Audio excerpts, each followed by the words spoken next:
The sun was starting to rise when I finally dragged myself back to the apartment, yet I was still stinging over the discovery I'd made the day before. The quality of work I'd put into Susie's latest batch of virtues was barely acceptable.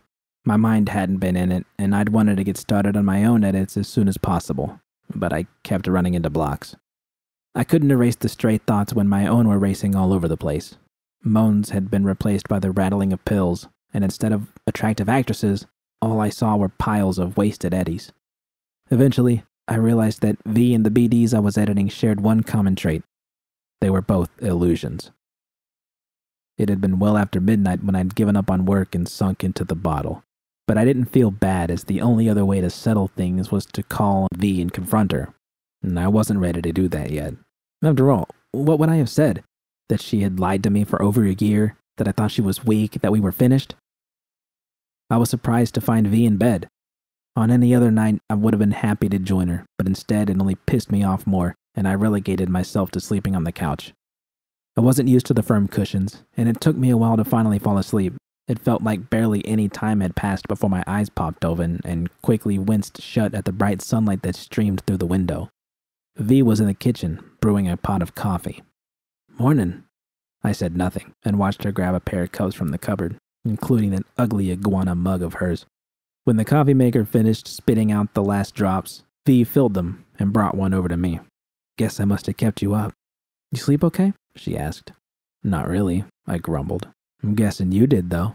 V didn't seem to notice my insinuation as she walked back into the kitchen. No better than usual."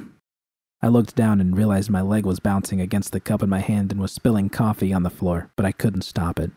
How many mornings had I sat here like this and been lied to? "Huh. Surprised to hear that," I observed. "I always thought beauties were supposed to help you sleep." I spotted a flicker of panic on her face before she turned away from me and sipped her coffee, probably trying to buy time to think of an excuse. I caught myself hoping she'd burn her tongue. It would be a just punishment. You found my pills?" V finally asked. "Yeah, I found your pills. Also found all those messages you've been trading with Byron over the last year. Who is he, your fucking dealer?" V spun around, her eyes wide with shock. "You looked at my fucking holo? Oh, fuck off, V. Of course I looked at your holo. What the fuck did you think I'd do when I found out you'd passed out with those fucking pill things hanging out of your pocket? You think I would have just left you laying there wondering what had happened to you?" My blood was boiling, and sweat had started forming on my temples. There was a dull thud against the wall as the neighbor chided us for not keeping it down. V looked down, her outrage giving way to shame. "I'm sorry, Judy." "You're sorry?" I spat. "That's all you got to say for yourself? And don't fucking look at me with those puppy dog eyes. I can see right through that shit." I didn't care that V's lip was trembling, and her eyes were shimmering with tears. She hadn't just lied to me. She had lied to me every single fucking day. For a year. How the hell could I ever trust her again? I wanted to tell you," V blurted out. "So many fucking times. I felt like shit for not saying something." The mug in V's hand cracked as it came down upon the countertop with too much force. Hot coffee spilled over her hand, causing V to hiss in pain. As angry as I was, it was a sudden reminder that she, too, could feel pain. V slammed her fist against the counter. The tears spilled from her eyes. "Fuck!" I forced myself to calm down. I'd turned her into a punching bag, one that I'd been eager to pound away at. I set my coffee on the table and rose to get a towel. "Your hand all right?" I asked as I began wiping up the spill and collecting the shards from her broken mug. V didn't react. It was like she was frozen. When I'd soaked up most of the coffee, I tossed the wet rag into the sink and carefully brushed the pieces of porcelain towards the ledge. A cracked fragment with a smiling iguana stared back at me. Poor Barry. Maybe we could find another one. I turned my attention back to V and sighed. "I'm trying real hard not to be angry right now, V. Need to ask you some questions, and you better answer them." V nodded, still refusing to meet my gaze. I didn't know where to start. The beginning, of course, but where was that? How long had this secret shadowed our lives? "How long have you been using? Just this past year, or longer?" My heart sank when V looked up at me. Her eyes were bloodshot, and her face had turned a deep shade of red. Hopefully her answer would mirror what I'd found on her holo. But if not, did I know who this woman standing across from me truly was? Just this past year, V muttered quietly. You said you saw all my messages. I nodded. Then you know everything, I swear. And I know you got no fucking reason to believe me, but I swear I wasn't using this stuff before then. I didn't know whether to feel happy or sad at the sigh of relief I breathed. It felt like the truth, though she'd pulled the wool over my eyes for so long I couldn't be certain. But one thing at a time. All right, let's get it all out on the table. It's pretty clear you're hooked on this shit. When did it start? I told you, it was just a year. I don't mean when, like the actual date, V. I mean, what the fuck happened? How did this happen? I don't know. V threw her hands in the air and looked around the apartment for an answer she couldn't find. I wasn't sleeping, so that's no reason to be turned into this shit. Fuck, V. You think I'm waking up every morning feeling bright and fresh? I'm fucking exhausted and you don't see me using these, do you? No? Then tell me what's going on. I fucking hated going to sleep at night, alright? I was scared shitless. A deafening silence filled the apartment, broken only by an urgent series of thumps against the wall. I closed my eyes. All the pieces had fallen into place. The hours V was working, how tired she always seemed to be, the nightmares that had suddenly stopped almost a year ago. The whole picture was laid out before me, and it was ugly. Your nightmares? I asked, opening my eyes. V nodded, wiping away the tears still streaking down her cheeks. Why didn't you say something? I don't know.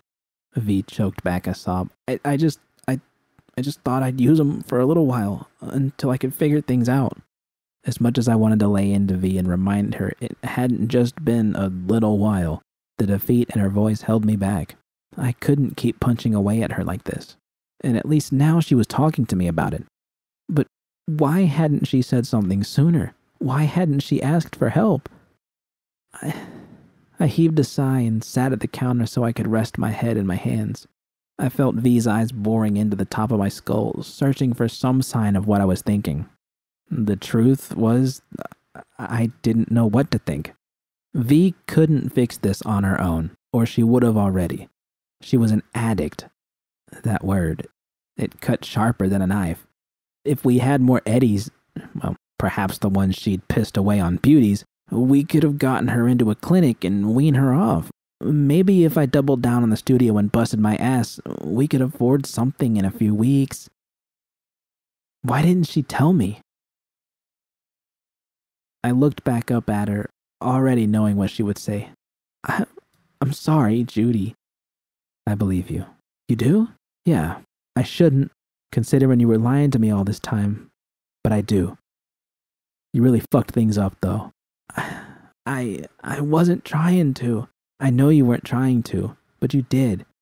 For fuck's sake, how many tweakers and addicts do you see out there every night? I had no fucking idea you were one. I tried to bite my tongue, but it was too late. V now knew exactly how I saw her. As just another broken soul lost to the streets of Night City. Someone to be pitied. Why was it that the things we didn't say out loud always seemed to hurt the most? I'm not a fucking addict, V proclaimed. This shit doesn't get me high like snap coke or anything like that. It just helps me sleep. Things were on the verge of getting out of hand. There was a recriminating tone to her voice and the muscles in her arms tightened as she spoke, just as mine were surely doing. Just helps you sleep, huh? That's right. And I'm pretty sure they help you sleep too. Now that was a surprise. Was she high on something right now? And I never would have thought that way about her before, but all bets were off. And how the fuck does popping those goddamn things help me sleep exactly? I want to hear this, V scoffed. Like you don't fucking remember. All those mornings you used to trudge around here bitching about not getting a decent night's sleep because of me. You think I forgot that? I leapt to my feet. Don't you dare try to pin your fucking problems on me. I pointed a sharp finger at her. You got yourself hooked on this shit. With a violent swipe of her hand, V sent the shards of porcelain I'd brushed up flying across the room. One struck me on the arm, causing me to flinch. I was about to shout, but she beat me to the punch. I'm not hooked on jack shit. I've been taking these so you can get your fucking 6 hours of beauty sleep each night without me scaring the shit out of you. Do you want me to have those fucking nightmares again? I checked my arm.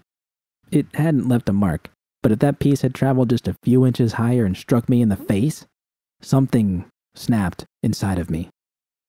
I'd known many addicts over the years, and it never ceased to amaze me how easily they blamed others for their problems. This wasn't my fucking fault. Of course I don't want you having those fucking nightmares again. I just wish you could have found a cheaper way of getting rid of them than costing us 20,000 eddies over the last year. The anger fled V's face as the cold fact I'd just thrown her way settled in. Throwing eddies into the argument was a low blow, but if she had just been stronger, we could have been out of this dump by now. It was her fault. V huffed in frustration and stormed towards the bedroom. The dresser opened and slammed shut as she muttered under her breath. If you got something to say, don't be shy, I called out. V quickly marched back out, still pulling a shirt over her head. You got me running all over this fucking city, getting hit, kicked, and shot at just to try to fund your little business venture. You got some balls to invade my privacy and start this shit with me. Your privacy don't matter for shit when you're throwing away our eddies. And don't make it sound like oh, fuck you. Did you pick up all these trust issues from Maiko? Or have you just always been like this and I've just been too stupid to notice? It's not like the claws know what we're up to, Maiko. That don't matter, Judy. This plan of yours is so poorly thought out, I could have trusted some of the dolls to come up with something better. Well, then why don't you? They're willing to fight back even if you'd rather stay under their paws. You really just don't get it, do you? Fuck, you are so goddamn short-sighted and stupid sometimes. I would never strike V, no matter how angry I ever became. But I wanted to hurt her as much as I possibly could. Every ounce of bitterness I felt focused upon the tip of my tongue. At least I'm not a broken, drugged-out bitch who's been weighing down her output like a goddamn anchor for years. Remember when you promised me we'd get out of this fucking city? Tell me, V, were you high back then? Or just lying your ass off like you've been doing ever since I fucking met you? The fire raging inside of me suddenly extinguished. The druggy bitch who'd pissed away our eddies and lied about it was gone. In her place was a woman who'd risked her life every night to bring my dream to life. A woman who'd tried to stay awake for me and believed in me. She wasn't some enemy to be slain. She was just V. I'm sorry, V. I didn't mean it. I was angry and I never should have said that to you. I love you. But V was out the door before I could tell her those things. I was alone, except for the echoes of my words ringing loudly in my ears, and I was shaking. The adrenaline was still pumping through my veins, and if I was this amped up, V had to be bursting at the seams. She was headed out to a gig. She was liable to get hurt. I plopped back onto the stool and glanced at the magnet clinging to the refrigerator. Merry Christmas, Judy. Holy shit, this is fucking Nova. Oh, where did you get it? I found it in the thrift shop and it caught my eye. I just knew you had to have it. It's almost the same size as my tat. Look. Well, it's a magnet. So unless you were planning to drink a gallon of liquefied nickel to get it to stick to you, you're gonna need to find somewhere else to put it. I know just the spot. Right here. Perfect. I'll get to see it every day. Just like you. Damn right you will. I really love this, V. Thank you. Oh, let me get your present. Okay, but I'm gonna grab a nap as soon as I'm done opening it. I'm beat.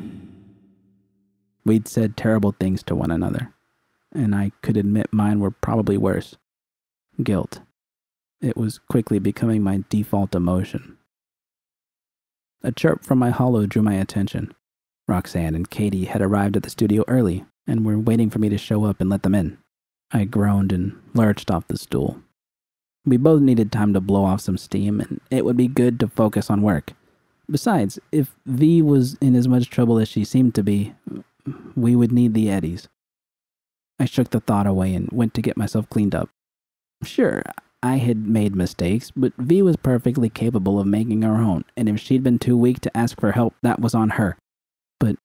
I would patch her up, just like I'd done many times before. It seemed to be what I did best.